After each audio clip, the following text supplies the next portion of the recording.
जी बिल्कुल, मैं इस वक्त मौजूद हूँ करबला गामे शाह मेन गेट पर और 10 मुहर्रम उल हराम का मरकज़ी जुलूस जो कल रात निसार हवेली से 10:30 बजे के करीब बरामद हुआ, अपने मुकर्रर रास्तों से होता हुआ वो करबला गामे शाह आकर इख्तिताम पजीर हो चुका है। चूँकि आज 5:30 पौने 6 बजे के करीब शबीह ज़ुलजना जो है करबला गामे शाह के अंदर एंटर हो गई थी। इसी हवाले से आपको बताता चलूँ कि यहाँ अज़ादार हुसैन की एक बहुत बड़ी तादाद मौजूद थी, जो यहाँ पर सीना को भी करते रहे, नुआ खानी करते रहे और यहाँ पर अलम की ज़ियारत करते रहे। अहम बात यह है कि अब इख्तिताम मुकम्मल तौर पर हो चुका है और यहाँ पर जो पुलिस की नफरी है, पुलिस के जो लोग हैं वो इलाके को क्लियर कराने की कोशिश कर रहे हैं कि जल्द से जल्द ये इलाका क्लियर कर लिया जाए ताकि ट्रैफिक को रवा दवा कर रखा जाए।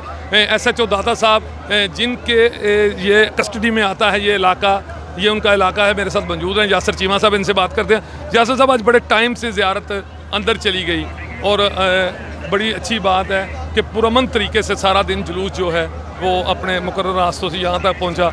तो अब पुलिस की एक बड़ी नफरी है, आप कितनी देर में इसको क्लियर करवा लेंगे? बिस्मिल्लाहिर्रहमानिर्रहीम। शुक्र अल्हम्दुलिल्लाह, मेरी आपसे बात हुई थी जुलूस से पहले भी। अल्लाह पाक ने हमें सुरखरू किया है, हम अल्लाह पाक के मशकूर हैं। हमारे अभी भी हौसले बुलंद, हम कोशिश कर रहे हैं कि ये अभी जो लोग हैं इनको, जिन्होंने मजालिस में जाना है मजालिस में चले जाएं शाम गरीबा की, जिन्होंने अपने अपने घरों को जाना है वो अपने अपने घरों को चले जाएं। आहिस्ता आहिस्ता लोग डिस्पर्स होना शुरू हो गए हैं। इंशाल्लाह अगले 15-20 मिनट तक ये लोग अपने अपने घरों को रवाना हो जाएंगे। उसके बाद रोड क्लियर हो जाएंगे, ट्रैफिक के लिए खोल दिए जाएंगे।